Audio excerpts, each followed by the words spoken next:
Good evening everyone. तो चलिए हम लोग आज एक न्यू सब्जेक्ट स्टार्ट कर रहे हैं जो है थर्ड सेमेस्टर का एग्री इन्फॉर्मेटिक्स।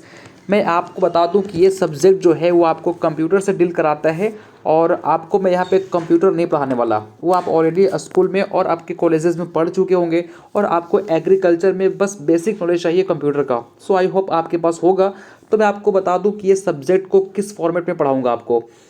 आपके जितने भी क्वेश्चन हो सकते हैं, लाइक आपके सेमेस्टर एग्जामिनेशन में 5 मार्क्स का आते होंगे, 10 मार्क्स का आते होंगे, 15 मार्क्स का आते होंगे, ठीक है। तो यहाँ पे मैं आपको हर एक टाइप के क्वेश्चन प्रैक्टिस कराऊंगा और जितने भी क्वेश्चन हो सकते हैं टॉपिक से, आपके सब्जेक्ट से जितने भी क्वेश्चन हो सकते हैं मैं सारे को इंक्लूड कर लिया हूँ। सो आप लोग इसको फोकस होकर देखिए और समझिए और इसके नोट्स आपको हमारे टेलीग्राम चैनल पे मिल जाएंगे। सो उसको ज्वाइन कीजिए, लिंक डिस्क्रिप्शन बॉक्स में दिया हुआ है, ठीक है। और साथ में आपको क्विजेज भी मिलेंगे एवरीडे, ठीक है। सो उसको ज्वाइन कीजिए, क्विजेस अटेम्प्ट कीजिए और अपने नॉलेज को बूस्ट कीजिए, ठीक है। तो स्टार्ट करते हैं आज के सेशन को। काफ़ी इंपॉर्टेंट है और काफ़ी इंजॉयफुल है। तो चलिए स्टार्ट करते हैं आज के सेशन को।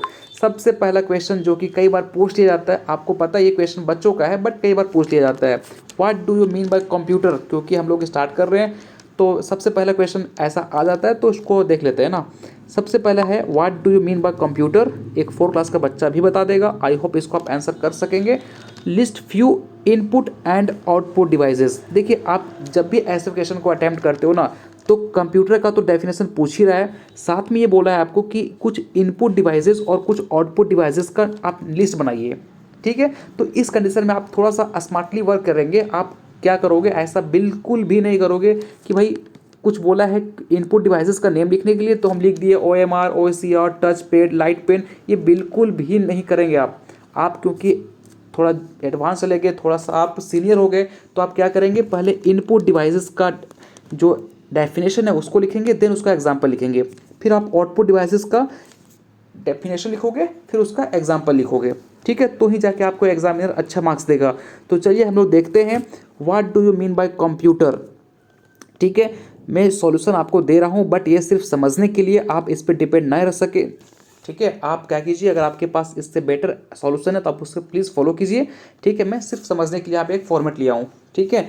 तो कंप्यूटर क्या है, बोलता है कंप्यूटर एक इलेक्ट्रॉनिक मशीन है जो क्या करता है, यूज़र से डेटा को एक्सेप्ट करता है और वो डेटा को ये प्रोसेस करता है और प्रोसेस करने के बाद एक डिज़ायरेबल आउटपुट आपको देता है, ठीक है। सपोज आप क्या करते हो, इसको मैं एग्जांपल समझाता हूँ। आप जब खाना खाते हो तो खाना आपके ने क्या किया, खाना को आपने खाया, ठीक है। खाना फिर आपका जो स्टोमक है, स्टोमक को मान के चलिए वो आपका कंप्यूटर है, ठीक है। आपके स्टोमक ने क्या करा, उसको प्रोसेस करा और देन आपको एनर्जी दिया, ठीक है। तो जस्ट यही काम होता है कंप्यूटर का। ये कंप्यूटर क्या करता है, यूज़र से डेटा को लेता है, देन उसको प्रोसेस करता है, देन उस फिर आपको डिज़ायरेबल आउटपुट दे देता है, ठीक है। तो यही होता है कंप्यूटर, है ना। Computer perform both simple and complex operation. बिल्कुल, अगर मैं आपको बात करूं कि भाई आप जो है वो कुछ भी खा लेते हो, ठीक है। सम टाइम आप चावल खाते हो, कुछ टाइम आप ऐसा खाना खाते हो जिसको थोड़ा सा डाइजेस्ट करने में कॉम्प्लेक्स होता है, फिर भी आपका जो स्टोमक है उसको डाइजेस्ट कर लेता है, देन आपको वो एनर्जी प्रोवाइड करता है। इसी तरह से कंप्यूटर को आप डिफ़िकल्ट काम दे दो चाहे सिंपल काम दे दो, वो फिर भी उस पर वर्क करेगा और आपको एक्यूरेसी के साथ स्पीड मेंटेन करते हुए आपको रिजल्ट प्रोवाइड कर देता है, ठीक है। आप यहाँ पे देख पा रहे होंगे एक लेआउट दिया हुआ है कि ये कंप्यूटर है, कंप्यूटर को आपने इनपुट दिया, यहाँ पे क्या होता है इसका, कंप्यूटर उसको प्रोसेस करेगा, उसको जिस तरह से उसको करना चाहिए वो करेगा, देन आपको फिर ये वेरीफाइड आउटपुट दे देगा, ठीक है। यही तो होता है कंप्यूटर। आप इसको कई तरह से लिख सकते हो बना के, ऐसा नहीं कि जो मैं बता दिया उसी को आप रट रहे हो, नहीं, आपके पास कैपेबिलिटी है तो आप इसको खुद से बना के लिख सकते हो, ठीक है ना। चलिए आगे बढ़ते हैं और देखते हैं इनपुट डिवाइस और आउटपुट डिवाइस क्या होता है। देखो नाम से पता चल रहा है इनपुट, दैट मीन्स कि हम कंप्यूटर को इन्फॉर्मेशन दे रहे हैं। ये क्या कर रहा है, ये जो डिवाइसेस है वो क्या करते हैं, यूज़र से डेटा को कलेक्ट करते हैं, ठीक है। जैसे कि आपने कीबोर्ड में क्या किए हो, कीबोर्ड में आप टाइप करते हो C, ठीक है। तो टाइप करने के बाद क्या हुआ, आपने कंप्यूटर को अपना डेटा दिया, आपने कंप्यूटर को कुछ इन्फॉर्मेशन दी, ठीक है। देन कंप्यूटर क्या करेगा, उसको वेरीफाई करेगा और आपको रिजल्ट देगा। तो आपने क्या किया, उसमें इन्फॉर्मेशन दिया, तो उसको क्या बोलते हैं, इनपुट, ठीक है। तो जैसे कि इसमें क्या क्या हो जाएगा, आपका कीबोर्ड हो जाएगा, माउस हो जाएगा, जॉयस्टिक हो जाएगा, स्कैनर हो जाएगा, वेब कैमरा हो जाएगा, माइक्रोफोन हो जाएगा, इसके अलावा बहुत कुछ है, OMR हो जाएगा, OCR हो जाएगा, टच पैड हो जाएगा, लाइट पेन हो जाएगा। ये सारे क्या हैं, इनपुट डिवाइसेस हैं। और आउटपुट डिवाइसेस क्या होता है, देखो आपने इनपुट डाला, ठीक है, कीबोर्ड के माध्यम से, और वो आपको दिखा कहाँ पे, मॉनिटर पे, ठीक है। मॉनिटर आपको क्या किया, आउटपुट दे दिया, आपको रिजल्ट दे दिया, ठीक है ना। तो ये क्या करते हैं, आपको डेटा पे जो प्रोसेस होता है उसको करके देन आपको ये आउटपुट दे देते हैं। जैसे कि आप इससे समझ सकते हो, आपने क्या किया, आपने जो फ़ोन है उसमें आप किसी डॉक्यूमेंट्स को निकालना चाहते हो, उसका प्रिंट आउट करवाना चाहते हो, तो आपने अपने फ़ोन में क्या किया, अपने फ़ोन से उसको इनपुट आपने प्रोवाइड करा, किसको, प्रिंटर को। देन प्रिंटर क्या किया, उसको स्कैन किया और आपको वो एक सीट में निकाल के दे दिया। दैट मीन्स ये क्या किया, आपको आउटपुट वाला काम किया ही नहीं किया, ठीक है। इसी तरह से जो स्पीकर होता है वो भी एक आउटपुट डिवाइस होता है, हेडफोन ये भी एक आउटपुट डिवाइस होता है, प्रोजेक्टर ये भी एक आपका आउटपुट डिवाइस होता है, ठीक है। तो पहला क्वेश्चन काफ़ी सिंपल सा क्वेश्चन था, आप कंप्यूटर से क्या समझते हो, और आप लिस्ट बनाइए इनपुट डिवाइसेस का और आउटपुट डिवाइसेस का, ठीक है। चलिए आगे बढ़ते हैं, और मैं बार बार रिपीट कर रहा हूँ कि यदि आप इससे बेटर आंसर बना सकते हो तो बनाइए। मैं जस्ट यहाँ पे एक फॉर्मेट आपको बता दिया हूँ कि आप इस तरह से आंसर बनाएंगे, ठीक है। इस सॉल्यूशन पे आप डिपेंड नहीं रहोगे। नो, आगे बढ़ते हैं और देखते हैं सेकेंड क्वेश्चन। कई बार ये भी पूछा गया है, differentiate between primary memory and secondary memory. Primary memory क्या होता है और सेकेंडरी मेमोरी क्या होता है। तो देखिए, प्राइमरी मेमोरी जो होता है ना, बोलता है कि primary memory is the memory that directly accessed by the CPU. Primary memory जो होता है आपका, वो डायरेक्टली जुड़ा होता है आपके सीपीयू के साथ, ठीक है। लेकिन सेकेंडरी मेमोरी के साथ ऐसा नहीं है, ये डायरेक्टली नहीं जुड़ा होता है आपके सीपीयू के साथ। सेकेंड, अगर इसकी सेकेंड बात करें तो बोलता है it is known as main memory. जो आपका प्राइमरी मेमोरी है वो एक मेन मेमोरी है, अगर आप इसको निकाल दोगे तो आपका कंप्यूटर रन नहीं करेगा, ठीक है। तो ये मेन मेमोरी है। लेकिन सेकेंडरी मेमोरी क्या है, एक बैकअप ऑप्शन की तरह है। अगर आप प्राइमरी मेमोरी सपोज आपका काम नहीं कर रहा है तो सम टाइम क्या होता है कि आपका सेकेंडरी मेमोरी काम करता है, ठीक है, बैकअप ऑप्शन की तरह, ठीक है। तो मेन सबसे कौन है आपका, प्राइमरी, लेकिन सेकेंडरी जो है वो आपका बैकअप ऑप्शन में चलता है। थर्ड पॉइंट बोलता है कि a computer can not run without primary memory. जो आपका कंप्यूटर है वो कभी भी रन नहीं कर सकता है प्राइमरी मेमोरी के पर एब्सेंट में, लेकिन जो आपका सेकेंडरी मेमोरी है इसके बिना आपका कंप्यूटर रन कर सकता है, ठीक है। अब देखिए, प्राइमरी मेमोरी जो होता है वो काफ़ी फास्ट काम करता है और आपका सेकेंडरी मेमोरी जो है वो काफ़ी स्लो काम करता है, ठीक है। अगर प्राइमरी मेमोरी की एग्जांपल की बात करें तो रोम, आपका रैम, ये क्या है, प्राइमरी मेमोरी है। और आपका फ्लॉपी डिस्क, सीडी हो गया, डीवीडी हो गया, ये सारे क्या हैं, सेकेंडरी मेमोरी हैं, ठीक है। तो इसको आप डिफ्रेंशिएट कर लोगे। यहाँ पे देखिए, इसमें और भी पॉइंट आपको मेंशन किए गए हैं, तो आप यहाँ पे इसको भी पढ़ सकते हो। जैसे कि ये जो होते हैं वो काफ़ी कॉस्टली होते हैं प्राइमरी मेमोरी, सेकेंडरी जो होते हैं वो थोड़ा सस्ते होते हैं, ठीक है। ये जो होते हैं वो थोड़ा वोलेटाइल नेचर के होते हैं, नॉन वोलेटाइल नेचर के होते हैं, ठीक है। तो इसको आप यहाँ पे देख लेना, मैं आगे बढ़ता हूँ। नौ, थर्ड क्वेश्चन पे आते हैं। बोलता है define MS word, Microsoft word क्या होता है और इसके क्या क्या फीचर्स होते हैं। आपको इसको भी एक्सप्लेन करना है, विद इन 5 मार्क्स का क्वेश्चन है ये आपके पास। तो बोलता है देखिए, MS Word is a word processing program use to create, format, save and print letter, report, newsletter, manuscript हो गया आपका, साइन हो गया, सर्टिफिकेट्स हो गया and other document. That means जितने भी आप करते हो, इनफैक्ट जो आप एग्जाम लिखते हो, एग्जामिनर जो होता है वो क्वेश्चन फ्रेम करता है वो इसी एमएस वर्ड में करता है। आप जो टाइप करते हो लेटर वो इसी एमएस वर्ड में करते हो। जो भी आप पीपीटी बनाते हो, जो भी आप आपका पीडीएफ बनाते हो, वो सारा किस में होता है, इसी एमएस वर्ड में होता है, ठीक है। दैट मीन्स कि एमएस वर्ड आपके लिए काफ़ी इंपॉर्टेंट एक एप्लीकेशन है जिस पे हम लोग बहुत सारे काम करते हैं, ठीक है। नो, आगे बढ़ते हैं और देखते हैं कि एमएस वर्ड किस तरह से दिखाई पड़ता है। जब इसको आप ओपन करोगे ना तो कुछ इस तरह का आपको फॉर्मेट दिखाई पड़ेगा, ठीक है। यहाँ पे हम लोग क्या करते हैं, अपने क्वेश्चन जो भी आपको टाइप करना होता है यहाँ पे हम लोग टाइप करते हैं और यहाँ पे आपको कई सारे ऑप्शन दिखाई पड़ते हैं। कई सारे आपके पास ऐसे अलग अलग आपको बोल सकते हो कि इसमें ऐसे साइज कई सारे आपके पास डिज़ाइन है जिसके मदद से आप क्या कर सकते हो, अपने एप्लीकेशन को और भी सुंदर बना सकते हो, ठीक है। तो देखते हैं इसके पास क्या क्या फॉर्मेट है और इसको डिटेल में हम लोग समझते हैं। देखिए, सबसे पहला जो बोलता है वो आपके होम। होम क्या होता है, देखिए होम जो है इसमें बहुत सारे एलिमेंट्स इंक्लूड है। लाइक आप इसके फ्रंट साइज़ को बढ़ा सकते हो, फ्रंट स्टाइल को चेंज कर सकते हो, फ्रंट कलर को चेंज कर सकते हो, बुलेट्स कर सकते हो। जो आपको कोई ऐसा पॉइंट है जिसको आप लगा कि नहीं यार इसको मैं बाद में पढ़ूंगा या फिर हमारे लिए इंपॉर्टेंट है तो उसको हाईलाइट भी कर सकते हो, ठीक है ना। लाइन स्पेसिंग भी दे सकते हो, 2 लेटर के बीच में आप गैप भी दे सकते हो, अलाइनमेंट भी कर सकते हो। दैट मीन्स कि ये होम पेज है, इसके पास ये बहुत सारे ऑप्शन का घर है, ठीक है। इंसर्ट नाम से पता चल रहा है कि हम लोग क्या करेंगे, इसमें कुछ डॉक्यूमेंट या कुछ ऐसे फोटोग्राफ्स जो हमको लगता है कि यार मैं अपने पीडीएफ में इंक्लूड करूं, तो उसको आप क्या कर सकते हो, इससे इंसर्ट कर सकते हो। तो आपके पास वहां पे एक इंसर्ट का भी ऑप्शन दिखाई पड़ता है। आप यहाँ पे देखिए, यहाँ पे आपको होम का ऑप्शन दिखाई पड़ रहा है, इंसर्ट का ऑप्शन दिखाई पड़ रहा है, डिज़ाइन का ऑप्शन दिखाई पड़ रहा है, लेआउट का ऑप्शन दिखाई पड़ रहा है, रेफरेंस दिखाई पड़ रहा है। ठीक है, इसी तरह से आपको कई सारे ऑप्शन यहाँ पे दिखाई पड़ेंगे। तो ये जो है वो फीचर्स है एम एस वर्ड का। ठीक है। नो, थर्ड बात करें डिज़ाइन, तो ऐसे आप सपोज आपने लिखा और आपको ये जो लिखे हो इसको और भी अच्छा बना सकते हो, इसके अपीयरेंस को चेंज करना चाहते हो, तो क्या करेंगे, आप डिज़ाइन में जाएंगे और अलग अलग तरह के डिज़ाइन आपको यहाँ दिखाई पड़ेगा।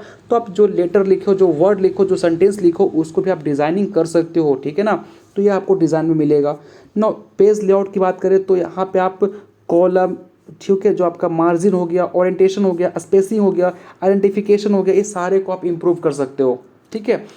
नो, आगे बढ़ते हैं और रेफरेंसेस की बात करते हैं। तो देखो, रेफरेंसेस का यूज़ वो लोग करते हैं ज़्यादातर जो बुक बनाते हैं। जैसे कि अगर आप राइटर हो, आप बुक लिखना चाहते हो, तो ये रेफरेंसेस का आप यूज़ करेंगे। इसमें आपको बिब्लियोग्राफी हो गया, टेबल ऑफ कंटेंट हो गया, कैप्शन हो गया, सिटेशन हो गया, फुट नोट हो गया, ये सारे ऑप्शन दिखाई पड़ते हैं। मोस्टली जो रेफरेंसेस का यूज़ होता है ना, वो लोग राइटर लोग करते हैं। ठीक है। रिव्यू की बात करें तो रिव्यू का मतलब क्या पता चल रहा है कि भाई आपने जो पीडीएफ बनाया है वो कंप्लीट हो गया, देन आप क्या कर रहे हो, रिव्यू कर रहे हो कि कौन सा मेरा स्पेलिंग गलत हो गया है, कौन सा आपको वर्ड को कैपिटल करना चाहिए, क्या हमको इसमें लैंग्वेज रखना चाहिए। तो हम लोग यहाँ पे क्या करते हैं, रिव्यू करते हैं, मतलब फिर से उसको व्यू करते हैं कि हमारा कुछ चीज़ छूट ना गया हो। तो ये आपको यहाँ पे ऑप्शन भी दिखाई पड़ता है रिव्यू का। ठीक है। तो ये आपका था एम एस वर्ड। और नेक्स्ट क्वेश्चन पे आते हैं और हमारा नेक्स्ट क्वेश्चन है explain the uses of M S Excel. तो एम एस एक्सेल का यूजेस आपको कहाँ पे होते हैं और इसके क्या फीचर्स हैं। तो देखिए, सबसे पहले आप थोड़ा सा स्मार्टली काम करेंगे और हम लोग क्या करेंगे, सबसे पहले एम एस एक्सेल का डेफिनेशन समझेंगे, एम एस एक्सेल होता क्या है, उसके बाद इसका यूजेस देखेंगे, देन इसका हम लोग फीचर समझेंगे। ठीक है। एम एस एक्सेल बोलता है कि एक स्प्रेडशीट प्रोग्राम है जो कि क्या करता है, record data in the form of tables. जैसे कि आप इसको छोड़िए, लिखा हुआ बाद में पढ़िएगा, पहले मेरी बातों को समझिए। देखिए, इसका आइकन आपको इस तरह से दिखाई पड़ता है। सबसे पहली बात, आप अगर कंप्यूटर ओपन करोगे तो आपको ये इस तरह का दिखाई पड़ेगा। दैट मीन्स कि एक सिंबल किसका है, एम एस एक्सेल का है। ठीक है। तो आप इजीली आइडेंटिफाई कर पाओगे। अब ये होता क्या है, देखिए आपके जो रिजल्ट बनते हैं, एक वो भी क्या होता है, इसी एम एस एक्सेल में बनाया जाता है। मतलब कि आपने मिड टर्म में कितना मार्क्स लाया, आपके असाइनमेंट में कितने मार्क्स मिले, आपके जो नोट्स है उसमें कितने मार्क्स मिले, प्रैक्टिकल में कितने मार्क्स मिले, तो ये एम एस एक्सेल में ही किया जाता है। इनफैक्ट जो बड़ी बड़ी कंपनियां होती है उनका भी जो डेटा होता है ना, वो इसी एम एस एक्सेल में ही बनाया जाता है। ठीक है। क्योंकि ये आपको टेबल फॉर्मेट प्रोवाइड करता है और यहाँ पे इजिली आप किसी चीज़ को पुट अप कर सकते हो। ठीक है ना। तो यही होता है आपका एम एस एक्सेल। नाउ इसको देखते हैं हम लोग दिखाई कैसा पड़ता है। देखिए, आप यहाँ देख पा रहे होंगे, इसके पास भी कई सारे फीचर्स हैं और आपको यहाँ पे कई सारे कॉलम, मार्जिन दिखाई पड़ रहा होगा, टेबल दिखाई पड़ रहा है। ठीक है। और इसमें क्या करेंगे हम लोग, जो भी आपके टीचर्स होंगे या फिर जो भी आपका बिजनेस ये वाला होगा, वो क्या करेगा, यहाँ पे सीनियर नंबर लिखेगा, जो भी इसका अपना रिक्वायरमेंट होगा वो करेगा और ये ईजिली यहाँ से आप कर सकते हो। ठीक है ना। तो ये आपको इस तरह से दिखाई पड़ता है एम एस एक्सेल। नाउ इसके अगर हम यूजर्स की बात करें तो देखो, एजुकेशन फील्ड में इसको यूज़ किया जाता है। मैंने जस्ट आपको बताया कि यदि आपको रिजल्ट बनाना है तो आप इसी ऐप का यूज़ करते हो। ठीक है। असाइनमेंट का मार्क्स लिखना है, कितने आपके क्लासेस में लड़कियां हैं, कितने लड़के हैं, कितना का क्या हाइट है, क्या वेट है, ये सब कुछ आप इसमें इजीली मेंशन कर सकते हो ना। बिजनेस की बात करें तो भाई इसका यूज़ हम लोग बिजनेस में भी करते हैं, अपने गोल सेटिंग और प्लानिंग में भी करते हैं। सपोज कि हमने गोल सेट किया कि इतना जो मेरी कंपनी है उसमें इतना बजट डालूंगा, इतना पैसा इसको देना है, उसको देना है। दैट मीन्स कि इसमें हम लोग कंप्लीटली अपने गोल सेट करके उस पर हम लोग वर्क कर सकते हैं। ठीक है। जो बिज़नेस ओनर होता है वो भी इसी एप्लीकेशन का यूज़ करता है। आप अपने जो हाउस होल्ड एक्सपेंसेस होते हैं उसको भी मैनेज कर सकते हो लाइक दिस ऐप।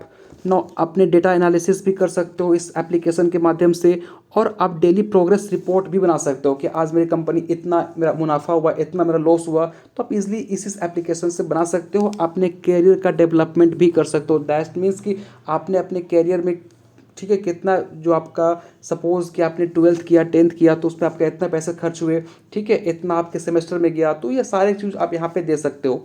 ठीक है, दैट मीन्स कि ये एप्लीकेशन हमारे बहुत काम का है और बहुत सारे जो बड़े लोग हैं या फिर हमारे स्कूलेज हमारे कॉलेजेस में ये एप्लीकेशन का यूज़ होता है। ठीक है, नाउ हम बात करें इसके क्या क्या फीचर्स आपको दिखाई पड़ते हैं, तो इसके फीचर्स में आपको दिखाई पड़ता है, देखिए आपको यहाँ पे होम दिखाई पड़ेंगे, इंसर्ट दिखाई पड़ता है, पेज लेआउट दिखाई पड़ता है, फार्मूलाज दिखाई पड़ता है, डेटा रिव्यू एंड व्यू ये दिखाई पड़ता है आपको। ठीक है, तो देखते हैं हम लोग वन बाय वन क्या क्या होता है। देखिए होम पेज जो कि MS एक्स आपको वर्ड में पढ़ाया वही चीज़ यहाँ भी है। यहाँ पे आपको कलर चेंज कर सकते हो, फ्रंट बैकग्राउंड जो भी आपको चाहिए यहाँ पे मिल जाएगा आपको। इंसर्ट में क्या कर सकते हो, आप किसी फोटोग्राफ को ऐड कर सकते हो, कुछ चार्ट को आप कर सकते हो, किसी ग्राफ को आप ऐड कर सकते हो इजीली। ठीक है ना। नो अगर हम पेज लेआउट की बात करें तो पेज लेआउट में आप क्या कर सकते हो, सपोज आपने जो बनाया उसको आप चाहते हो कि थोड़ा सा इसको हम अलग चेंज करें, इसके थीम को चेंज करें, तो आप यहाँ से कर सकते हो। अब देखिए फॉर्मूलाज ये ऑप्शन आपको MS वर्ड में दिखाई नहीं पड़ेगा, MS एक्सेल में दिखाई पड़ेगा। ऐसा क्यों? क्योंकि फॉर्मूलाज आपने क्या करा कि आपने टेबल में बहुत सारा, क्योंकि यहाँ पे आपको टेबल मिलता है, आप टेबल में क्या करेंगे बहुत सारे आप नंबर लिखेंगे कि आपको इस सेमेस्टर में इतना मार्क्स मिले, इसमें इतना मार्क्स मिले। तो आप क्या करते हो, फाइनली आप जब टेबल तैयार करोगे तो आपको यहाँ पे एक ऑप्शन मिलेगा फार्मूला बनाने का, तो आप फार्मूला के माध्यम से क्या कर सकते हो, विद इन सेकेंड आप उसको काउंट कर सकते हो। ठीक है, तो ये भी आपको मिलेगा। यहाँ पे डेटा आप किसी भी एक्सटर्नल डेटा को इस पर पुट अप कर सकते हो बाय माध्यम ऑफ वेब के माध्यम से क्या कर सकते हो, आप अलग अलग डेटा को यहाँ पे आप पुट अप भी कर सकते हो। तो ये भी ऑप्शन आपको मिलता है MS एक्सेल के अंदर। नो अब क्वेश्चन नंबर 5 पे आते हैं और समझते हैं। Explain the term world wide web WWW। आपने कई बार देखा होगा कि जब आप यूट्यूब खोलते होंगे तो भी www.youtube.com ऐसा रहता है। ठीक है, फेसबुक खोलते हैं उससे पहले भी लगा होता है, गूगल के पहले भी लगा होता है। तो ये WWW होता क्या है, तो देखिए इसको समझने के लिए हम लोग एक बेसिक सा डायग्राम देखते हैं और इसको समझते हैं। सपोज मानते हैं कि ये कोई कंट्री है। ठीक है, इस कंट्री के पास क्या है, ये छोटे छोटे क्या है सर्वर है जो कि आपस में कनेक्ट है, और ये छोटे छोटे सर्वर हैं वो इस कंट्री के एक बड़े सर्वर से कनेक्ट है। ठीक है, इसी तरह से हर एक कंट्री का सर्वर जो है वो कनेक्ट है। अब ये सारे जो कंट्री होती है ना वो एक सबसे बड़े सर्वर से कनेक्ट होते हैं जिसको हम लोग बोलते हैं WWW वर्ल्ड वाइड वेब। ठीक है, दैट मीन्स कि अगर हम एक लाइन में बात करें कि WWW होता क्या है, तो WWW वर्ल्ड वाइड वेब एक सर्वर है, लेकिन ये छोटा मोटा सर्वर नहीं है, ये दुनिया का सबसे बड़ा सर्वर है जो कि हमको नेटवर्क का इंफॉर्मेशन का सुविधा देता है। ठीक है, जैसे कि मैंने आपको बताया। ठीक है, आगे बढ़ते हैं और देखते हैं। ये जो मैंने बताया वही यहाँ पे लिखा हुआ है, आप इसको पढ़ लेना। ठीक है, और मैं आपको बार बार बता रहा हूँ कि आप लोग हमारे सॉल्यूशन पे डिपेंड नहीं रहेंगे, क्योंकि मैंने सिर्फ यहाँ पे आपको एक फॉर्मेट बताया कि आप इस तरह से आंसर लिख सकते हो। अगर आप इससे बेटर सॉल्यूशन बना सकते हो तो डेफिनेटली बनाइए। ठीक है, और ये जो आपको PDF है आपको टेलीग्राम पे मिल जाएगा, उसको ज्वाइन कीजिए और आपके एग्जामिनेशन के लिए बेस्ट ऑफ लक। आपको मैं सारे क्वेश्चन जितने भी हो सकते हैं आपको मैं यहाँ पे प्रैक्टिस कराऊंगा। ठीक है, तो मिलते हैं नेक्स्ट लेक्चर में। Thank you so much.